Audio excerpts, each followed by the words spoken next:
রংপুরে একটা ভয়ঙ্কর ঘটনা ঘটেছে। 4 জনকে একসাথে মারা হয়েছে। এর পেছনের কারণ কি, কারা মারল? এরই মাঝে বাংলাদেশে নিযুক্ত ভারতের রাষ্ট্রদূত দীনেশ ত্রিবেদীকে গ্রেপ্তারও করা হয়েছে। এটা একটা ভালো দিক যে তাহলে কারা তাদেরকে এই কাজ করিয়েছে, তাদের পিছনে আর কারা ছিল, এইটা অবশ্যই রিমান্ডে নিয়ে বের করে আনতে হবে। কারণ এই ঘটনা তারা দুইজন শুধু সেফ ইয়াবা সেবন করতে গিয়ে এই ঘটনা ঘটিয়েছে, এইটা আমরা বিশ্বাস করতে চাই না। এই যে ঘটনাটি ঘটেছে তার পাশে তার প্রতিবেশীদের বাড়িতে ভারতীয় নাগরিকদের আনাগোনা দেখা গেছে। রংপুরে জেলা স্কুলের অবসরপ্রাপ্ত শিক্ষক গণপতি চক্রবর্তী, তার স্ত্রী প্রীতিলতা এবং 2 সন্তানের মরদেহ উদ্ধারের ঘটনায় জিজ্ঞাসাবাদের জন্য ঢাকায় নিযুক্ত ভারতের হাই কমিশনার দীনেশ ত্রিবেদীকে আটক করেছে পুলিশ। গতকাল হত্যাকাণ্ডের পর যেখানে হত্যাকাণ্ড হয়েছে সেইখানে সিভিলে যে পুলিশ সদস্য গিয়েছিল, পরদিন যাদেরকে গ্রেফতার করা হলো, যে 2 জন আসামি, সেই 2 জন আসামির একজনের গায়ে সেই পুলিশের পোশাক আমরা দেখতে পাচ্ছি, একই শার্ট। অর্থাৎ পুলিশ রাতে যে পোশাক পরে সেখানে গিয়েছিল সেই পোশাক পরদিন সকালে আসামির গায়ে আমরা দেখতে পাচ্ছি। এটা কি বার্তা দেয় বলেন আপনারা? কি বার্তা দেয়? 21 শতাব্দীর 21 শতকের সেরা সুযোগ উপস্থিত হয়েছে, এটা মহা সুখবর। 21শ শতাব্দীতে বাংলাদেশের জন্য এত বড় সুযোগ আসেনি, আর সামনে আসবে না। কি সেটা বুঝতে লাগে, বুঝতে হবে যে বাংলাদেশ কি।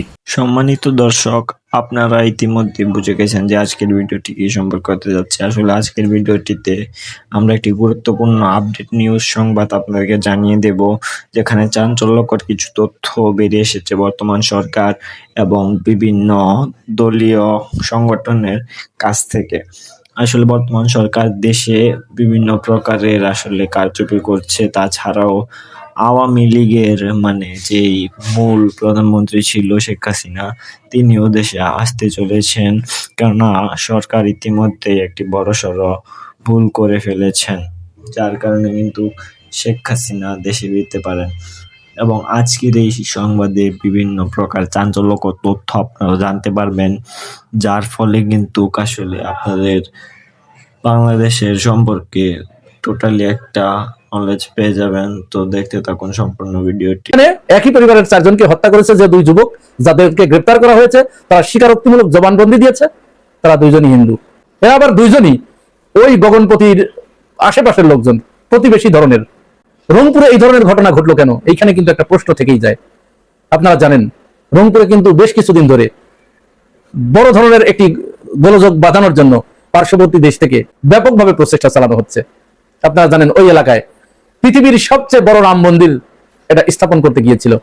রংপুর বিভাগের বেশ কয়েকটি জেলা নিয়ে, 6টি জেলা নিয়ে বা 8টি জেলা নিয়ে হিন্দু সম্প্রদায়ের কিছু সংখ্যক মানুষ, এর ভিতরে চৈতি দাস আছে, তারা একটি আলাদা প্রদেশ গঠনের দাবি তুলেছে, তারা একটি হিন্দু রাজ্য গঠনের দাবি তুলেছে। ঠিক সেইখানে যখন 2 জন হিন্দুর মাধ্যমে 4 জন হিন্দুকে হত্যা করা হয়, তখন কিন্তু এই বিষয়টিকে স্বাভাবিকভাবে দেখার কোনো সুযোগ নেই। এটাকে আমরা কোনো মতো অবস্থায় স্বাভাবিক অবস্থায় দেখতে চাই না বা দেখতে পারি না। আমার এই ভূখণ্ডের, এই বাংলাদেশের 1 ইঞ্চি জমিনের ভিতরে সে যেই হোক, হিন্দু, বৌদ্ধ, খ্রিস্টান, মুসলিম, যে জাতের, যে মতের, যে পথের মানুষ হোক না কেন, আমরা তাদেরকে অন্য দেশের বলির পাঠা হতে দিতে পারি না। অন্য কেউ তাদেরকে নিয়ে সিনিমিনি খেলুক, তাদের দাবার ঘুঁটি বানাক, এটা আমরা কোনো মতো অবস্থায় হতে দিতে পারি না। এই জন্য এই বিষয়টি অধিকতর তদন্তের দাবি রাখে। আমরা দেখেছি রংপুরের যিনি তদন্ত কর্মকর্তা, তিনি সাংবাদিক সম্মেলনে এসে ঘটনার বিবরণ দিতে গিয়ে শিশু সন্তানের হত্যার কথা বলতে গিয়ে তিনি কেঁদে ফেলেছেন। স্বাভাবিক, এরকম একটি ঘটনা ঘটলে, এরকম একটি মর্মান্তিক ঘটনা ঘটলে, এরকম একটি দুঃখজনক ঘটনা ঘটলে যে কারোরই পাষাণ না হলে তার চোখ দিয়ে পানি আসার কথা। স্বাভাবিকভাবেই তার ছোট সন্তানের কথা ভেবে তিনি আবেগ আপ্লুত হয়ে গিয়েছেন, কেঁদে ফেলেছেন। তবে তার একটি কথায় আমাদের কাছে সন্দেহ জেগেছে। তিনি বলেছেন যে যেহেতু গ্রেপ্তারকৃত 2 জন আসামি, এই মুগ্ধ দাস এবং সিদ্ধার্থ দাস, এরা হত্যার সাথে জড়িত থাকার কথা সরাসরি তারা স্বীকার করেছে, জবানবন্দি দিয়েছে, কিভাবে হত্যা করেছে ডিটেলস বর্ণনা দিয়েছে, সুতরাং তাদের আর রিমান্ডের প্রয়োজন নেই, রিমান্ডে নেওয়া লাগবে না। এইখানেই খটকাটা লেগেছে। কারণ তিনি যখন এই বর্ণনা দিচ্ছিলেন, তার 2 পাশে 2 জন ডিবির কর্মকর্তা, গোয়েন্দা সংস্থার ঊর্ধ্বতন কর্মকর্তা বসেছিলেন, যারা 2 জনই সনাতন ধর্মের অনুসারী। সুতরাং আর তাদের রিমান্ডে নেওয়ার প্রয়োজন নাই, এই কথা তার মুখ থেকে এসেছে, এটা আমরা বিশ্বাস করতে চাই না। এর পিছনে হয়তো অন্য কোনো কিছু লুকিয়ে আছে, হয়তো তাদেরই কারসাজি, যারা তাদেরকে গ্রেপ্তার করেছে, যারা তাদেরকে তদন্ত করেছে, যে ডিবির 2 কর্মকর্তা তার 2 পাশে বসেছিলেন, হয়তো তাদের কথা মতোই তিনি বলেছেন যে রিমান্ডের প্রয়োজন নেই। কিন্তু আমরা বলি অবশ্যই রিমান্ডের প্রয়োজন আছে। কারণ এই ঘটনার পিছনে আর কারা দায়ী, এই পুরা ঘটনা বের না হওয়া পর্যন্ত এর সুষ্ঠু বিচার কিন্তু হবে না। কারণ আমরা জানতে চাই, হতে পারে তারা যদি নির্দোষ হয় তাহলে কেন তাদেরকে ফাঁসানো হবে, আর যদি তারা প্রকৃত অর্থেই অপরাধী হয়ে থাকে, তারা যদি এই কাজ করে থাকে তাদের জবানবন্দি অনুযায়ী, তাহলে কারা তাদেরকে এই কাজ করিয়েছে, তাদের পিছনে আর কারা ছিল, এটা অবশ্যই রিমান্ডে নিয়ে বের করে আনতে হবে। কারণ এই ঘটনা তারা দুইজন শুধু সেফ ইয়াবা সেবন করতে গিয়ে এই ঘটনা ঘটিয়েছে, এইটা আমরা বিশ্বাস করতে চাই না। এত বড় ঘটনা, ইয়াবা সেবন করতে যে ছাদে ইয়াবা সেবন করছে, এত মানুষের ছাদ রেখে তার দোতলার ছাদে বা তিনতলার ছাদে তারা উঠলেন, আর উনি শব্দ পেয়ে বাড়ির মালিক সিঁড়ি দিয়ে উঠে যাচ্ছেন, আর তারা তাদেরকে হত্যা করে ফেলবে, এমনটি ভাবার সুযোগ খুব কমই রয়েছে। কারণ ইয়াবা যারা সেবন করে তাদের আবার লজ্জা কিসের? উনি যখন বাড়ির মালিক যখন বলেছে এই তোমরা এখানে কেন, হয়তো এরকম ধমক দিয়েছে, তাহলে তোরা যে পথ দিয়ে এসেছে ওই পথ দিয়ে দ্রুত বের হয়ে যাবার কথা। তা না করে একে একে 4 জনকেই হত্যা করেছে গামছা পেঁচিয়ে, এবং বলা হচ্ছে যে তাদের শরীরে দাহ্য পদার্থ, ওই যে একটা ছেলে এর ভিতরে মাছের ব্যবসা করে, আর একটা ছেলে স্বর্ণকারের দোকানে কাজ করে। তো স্বর্ণকারের দোকানে যে কাজ করে ওইখানে তো ওই যে স্বর্ণ যে পরিষ্কার করে নাইট্রিক অ্যাসিড থাকে, যেটা দিয়ে স্বর্ণের পরিষ্কার করে, ময়লা পরিষ্কার করে, এবং খাঁটি স্বর্ণ নাকি ভেজাল স্বর্ণ সেটা পরীক্ষা করে। এই জাতীয় পদার্থ স্বর্ণকারদের কাছেই থাকে। সুতরাং এটা খুব স্বাভাবিক একটা ব্যাপার নয়। আমার দেশ অনলাইন ভার্সনে ইউটিউব চ্যানেলে একটি খবর প্রকাশিত হয়েছে, সেখানে বলা হয়েছে এই যে ঘটনাটি ঘটেছে তার পাশে তার প্রতিবেশীদের বাড়িতে ভারতীয় নাগরিকদের আনাগোনা দেখা গেছে, এবং তারা ঘন ঘন বারবার এসেছে গেছে, তারা বিভিন্ন সময় সলা পরামর্শ করেছে, তারা বিভিন্ন জায়গায় কানাঘুষা করেছে, ঘাসি ঘুষি করেছে। তার 2 দিনের পর এই ঘটনা ঘটেছে, এরকম একটি মর্মান্তিক ঘটনা ঘটেছে। সুতরাং এই বিষয়টি এত অবহেলা করার কোনো সুযোগ নেই। আর লক্ষ্য করবেন, এই ঘটনাটি ঘটলো ঠিক তখন যে সময় বাংলাদেশের রাজনৈতিক পরিস্থিতি অত্যন্ত উত্তপ্ত।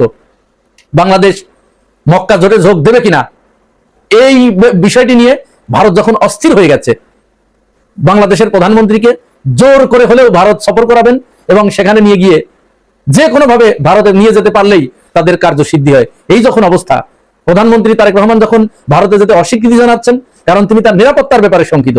ভারতে গেলে এমনও তো হতে পারে ওখানে সব আওয়ামী লীগের লোকজন পালিয়ে আছে, তাদেরকে ওইখানে জায়গা করে দিয়েছে। প্রধানমন্ত্রী গেলেন, তার গাড়ি বহরে আওয়ামী লীগের লোকজনকে আগেই বলা হলো যে এই পথ দিয়ে যাবে, তোমরা আক্রমণ করো গাড়ির উপরে। তাকে সুযোগ করে দেওয়া হলো আক্রমণ করার, সেখানে একটা বড় ধরনের দুর্ঘটনা ঘটে গেল। এই দায়িত্ব তখন ভারত তো নিবে না। তারা এমনও হতে পারে তারেক রহমানকে ওখানে আটকিয়ে রেখে শেখ হাসিনাকে বাংলাদেশে পাঠিয়ে দিল, যাও তুমি প্রধানমন্ত্রী। দেশটি যেহেতু ভারত, সেহেতু এটা অবিশ্বাস করার মতো কোনো কারণ নেই। তো সে মতো একটা অবস্থায় প্রধানমন্ত্রী যখন যেতে চাচ্ছেন না, তখন ভারত নেবার জন্য সে দেশে জোর করে হলেও নিয়ে যাবে, এরকম একটা পরিস্থিতি। আর ভারত ইতিমধ্যেই বলে দিয়েছে যে বাংলাদেশ মক্কা জোটে যোগ দেবার চিন্তা করছে কিনা এই ব্যাপারে ভারত কঠিন ভাবে নজর রাখছে। রংপুরের এই ঘটনা একেবারে বিচ্ছিন্ন ঘটনা, এইটা আমরা বিশ্বাস করতে চাই না। বাংলাদেশের ভিতরে যে কোনো ধরনের একটা ঘটনা ঘটিয়ে একটা ইস্যু তৈরি করে, সাম্প্রদায়িক একটা ইস্যু তৈরি করে তার উপরে সাম্প্রদায়িক রং লাগিয়ে ভারত এখানে বড় ধরনের একটা গোলযোগ বাঁধাতে চায়, একটা কেওয়াজ এখানে তারা বাঁধাতে চায়।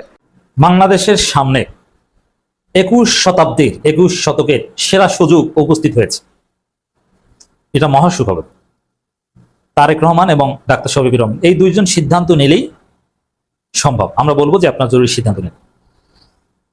21 শতাব্দীতে বাংলাদেশের জন্য এত বড় সুযোগ আসেনি, আর সামনে আসবে না।